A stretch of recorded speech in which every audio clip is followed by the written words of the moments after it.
Assalamu alaikum wa rahmatullah. My brothers and sisters, I wanted to share something that happened with me personally. Not too long ago, I went to visit a friend of mine whose mother was dying of cancer. She had been battling cancer for about 5 years, and news came to me that she was on her last days. So I went to visit the brother, and as I sat down with him, he was explaining to me that his mother is going through that state of sakarat al-maut, conscious and unconscious, and that the cancer was really starting to spread all over. So as I sat with this friend of mine and we were talking, his eyes teared up. So I assumed that because his mother's dying, and so I tried to comfort him, and I said to him, look, you know, this is natural in life. And he said to me, I'm not crying because she's leaving. And of course I am upset, but that's not why I'm crying. I said, then why are you upset? He said, I'm upset because all my life I've never thanked my mother for what she's done.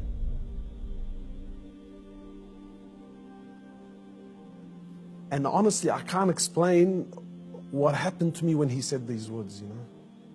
He said, all my life, I've never once in my life said thank you to my mum. He said, and now that she's sitting in the next room and she's alive, but she's conscious and unconscious, and even if I spoke to her, she's not going to be able to understand or comprehend the words that I'm saying.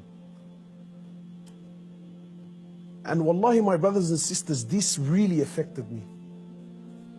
That all his life, you know, all of our lives, for those of us who are fortunate enough that their mothers are still around, you know.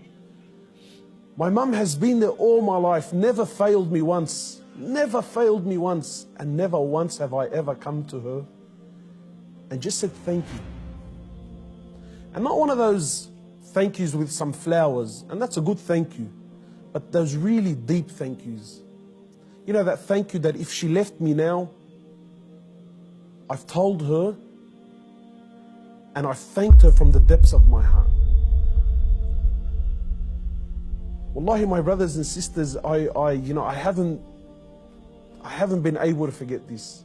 That when was the last time you thanked your mother? When was the last time you showed your mother genuine appreciation for everything that she's ever done? Or are we going to be like those, or are we going to be of those who, when our mothers leave us permanently, then we will sit back and remember and start to regret that I didn't take advantage of the opportunity when I had it. You know, my brothers, in many places around the world, they celebrate this thing called Mother's Day.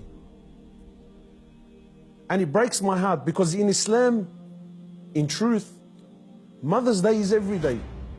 We don't single out one day of the year to say, oh, Mum, look, I remembered you today.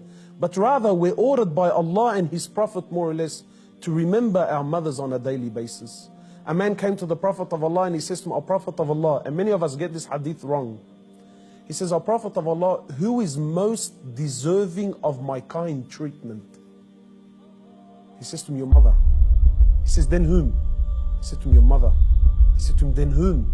He said to him, your mother. He said, then whom? He said, then your father. Many of us, we interpret this to be love, that my mother is most deserving of my love. No, the person that is most deserving of your kind treatment, of your money, of your health, of everything that you possess, the person that is most deserving of this more than anyone, above all, is your mother, then your mother, then your mother, and then your father. My brothers and sisters, in short, many of us, we still have our mothers. Wallahi, do not be of the losers who wait until our mothers leave us permanently, only then to wish and to regret and say, you know, I wish I can go back and thank my mother. If your mother is still around, you know, run. By Allah, run to her and thank her for everything that she's done. We ask Allah subhanahu wa ta'ala to make us of those who have the best relationship with their mothers, and we ask Allah subhanahu wa ta'ala to give them Jannah.